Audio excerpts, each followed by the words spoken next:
L'armée malienne est accusée par l'ONU de crimes contre l'humanité. Un rapport accablant de 300 pages d'une commission vient d'être déposé. Les précisions sont à suivre.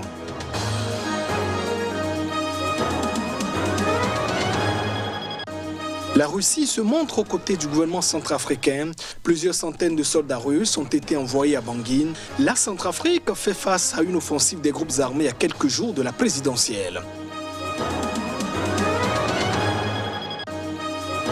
Et puis en Turquie, une ancienne députée kurde est condamnée par un tribunal dans le sud du pays.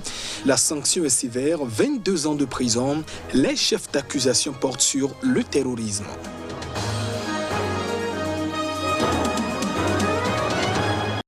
Et voilà, plus sommaire de ce journal. Bienvenue dans cette édition.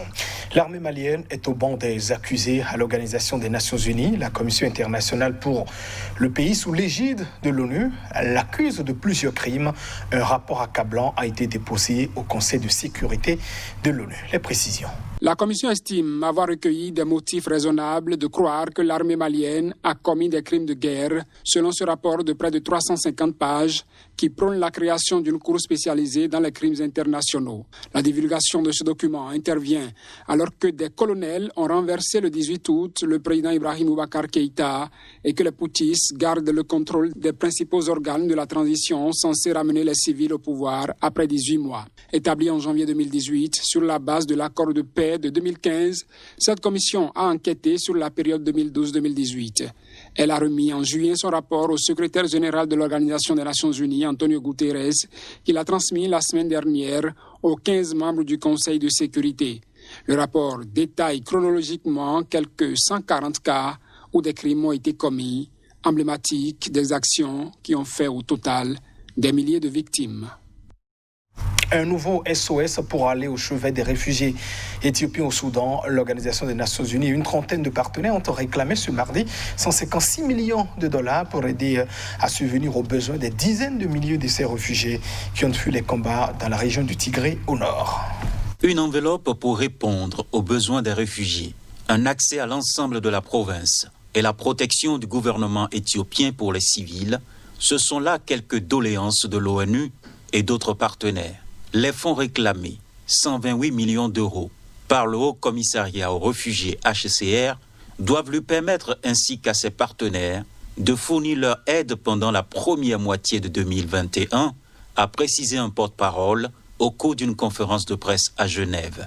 Cet appel à une aide financière doit aussi permettre de renforcer les préparatifs pour recevoir d'autres réfugiés dans d'autres pays de la région au cas où il y aurait d'autres mouvements de réfugiés, a précisé le porte-parole du HCR. Quelques 52 000 personnes ont fui le Tigré pour l'est du Soudan ces 6 dernières semaines, selon le dernier décompte disponible de l'organisation. Ces chiffres ne tiennent pas compte des personnes déplacées au sein de la province elle-même, en particulier les 96 000 réfugiés érythréens qui sont installés dans plusieurs camps au Tigré. Pour l'heure, seulement 30%, soit 46 millions de dollars, des fonds nécessaires aux opérations d'aide aux réfugiés ont été reçus par le HCR et ses partenaires. Le communiqué du Haut Commissariat aux droits de l'homme cite plusieurs exemples de violations des droits humains et du droit humanitaire. Ces informations et témoignages ont toutefois été recueillis à distance et non pas directement sur le terrain. Ces informations montrent la nécessité que des observateurs des droits de l'homme indépendants puissent avoir accès au Tigré pour pouvoir évaluer correctement les souffrances humanitaires qui résultent du conflit, de vérifier les accusations et aider à trouver des responsables de ces violations, a souligné le haut-commissaire. La Russie a envoyé plusieurs centaines de soldats en Centrafrique, c'est ce qu'a annoncé Bangui, la capitale, à 3 jours. 3 jours après une offensive de 3 groupes armés, qualifiée de tentative de coup d'État par le gouvernement, à moins d'une semaine des élections présidentielles et législatives. Le Kremlin a exprimé lundi sa sérieuse inquiétude face à la crise en Centrafrique, 3 jours après une offensive de 3 groupes armés dans ce pays, qualifiée de tentative de coup d'État par le gouvernement centrafricain. Lundi, le gouvernement centrafricain a affirmé que la Russie avait envoyé plusieurs centaines de soldats en Centrafrique et des équipements lourds dans le cadre d'un accord de coopération bilatérale. Son porte-parole, Ange-Maxime Kazagui, n'a cependant pas précisé leur nombre exact ni la date de leur arrivée. Les Rwandais ont également envoyé plusieurs centaines d'hommes qui sont déjà sur le terrain et ont déjà commencé à combattre, a ajouté le porte-parole. En Centrafrique, des gardes privés employés par des sociétés russes de sécurité assurent la protection rapprochée du président Faustin Archange Touadéra et des instructeurs forment les forces armées centrafricaines.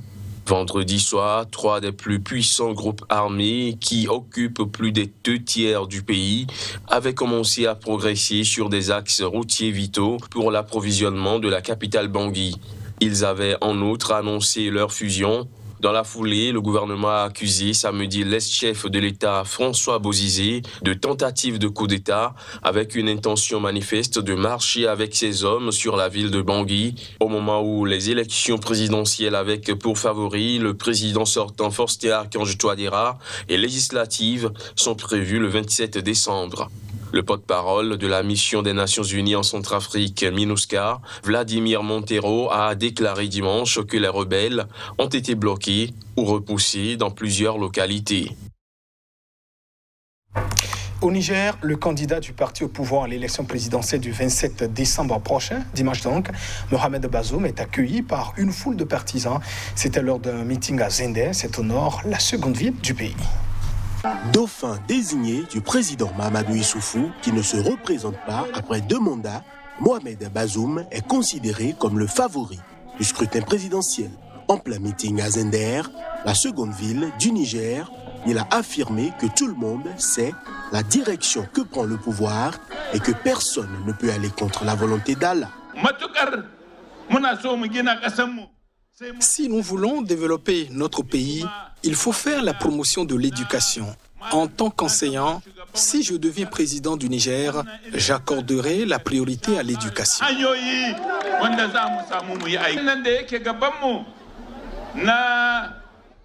Les élections qui seront organisées dimanche prochain sont déjà pliées. Tout le monde sait la direction que prend le pouvoir et personne ne peut aller contre la volonté d'Allah. Candidat du parti au pouvoir à l'élection présidentielle du 27 décembre prochain, Mohamed Bazoum a jugé que le rapport de force est défavorable dans son pays pour le groupe djihadiste nigérian Boko Haram. Mohamed Bazoum a par ailleurs qualifié de fausse la revendication par Boko Haram de l'enlèvement de plusieurs centaines d'élèves dans le nord-ouest du Nigeria, dont plus de 300 ont été libérés, perpétrés en réalité par des bandits. Selon lui, ancien ministre de l'Intérieur et des Affaires étrangères, Mohamed Bazoum a également défendu l'idée d'un doublement des effectifs de l'armée d'ici 2025 pour atteindre 50 000 hommes, avancés par le ministre de la Défense, Issoufou Katambe, fin novembre.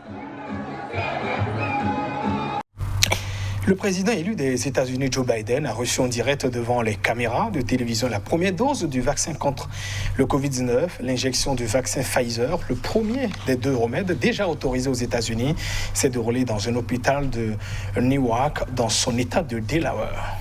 Le président élu des États-Unis, Joe Biden, 78 ans, et la future première dame américaine, Jill Biden, ont reçu ce lundi la première dose du vaccin selon l'équipe de transition.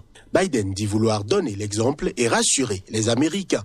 Je fais ça pour montrer que les gens doivent être prêts à se faire vacciner lorsque ce sera possible de le faire, a-t-il affirmé. Joe Biden a aussi prévenu que les premières vaccinations n'étaient qu'un début. Cela va prendre du temps et entre-temps, je ne veux pas jouer les rabat-joie, mais j'espère que les gens vont écouter les experts, a-t-il ajouté. Il a remercié les scientifiques et les gens qui ont rendu cela possible, ainsi que les travailleurs en première ligne. De vrais héros, a-t-il lancé, tout en rendant aussi hommage à l'administration sortante de Donald Trump pour sa contribution dans la mise au point des vaccins qui ont commencé à être administrés la semaine dernière à travers le pays. Joe Biden a appelé une fois de plus à porter un masque et à pratiquer la distanciation physique pendant la période des fêtes de fin d'année. Le démocrate qui a affiché durant sa campagne et depuis son élection en novembre un strict respect des règles sanitaires a promis de faire de la lutte contre la pandémie sa première priorité avec une campagne sans précédent de vaccination mais aussi la défense vigoureuse du port du masque. Le vice-président sortant, Mike Pence, a été vacciné vendredi, également en public, ainsi que plusieurs hauts dirigeants du Congrès américain. En revanche, Donald Trump, en fonction jusqu'au 20 janvier, n'a pas encore annoncé de date pour sa vaccination.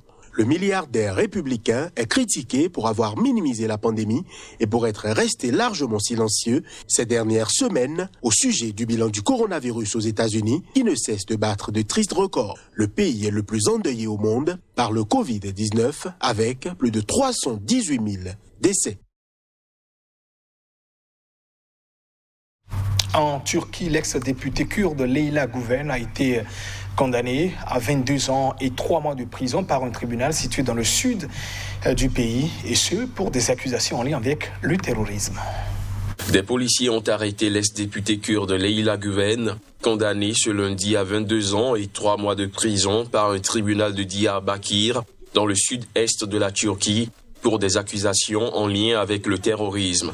Déchue de son mandat en juin par un vote parlementaire, Leyla Güven a été reconnue coupable d'appartenance à un groupe terroriste, en l'occurrence le Parti des travailleurs du Kurdistan, PKK, et de propagande en faveur de cette organisation, selon les attendus du verdict. Un mandat d'arrêt a été lancé contre l'ex-député, qui comparaissait libre et qui envisage de faire appel du verdict, a affirmé son avocat. Leyla Güven n'a pas assisté à l'audience de ce lundi.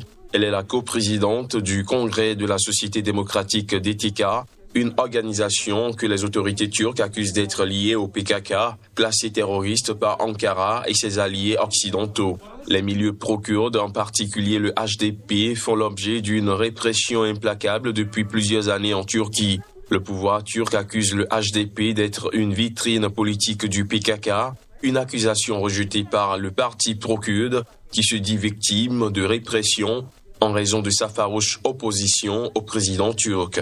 Plusieurs maires pro-kurdes dans le sud-est de la Turquie ont été déchus de leur mandat et arrêtés ces derniers mois pour leur lien présumé avec le Parti des travailleurs du Kurdistan. Et mesdames et messieurs, ici sur Eurofem, cette édition. Merci de votre attention. Au revoir.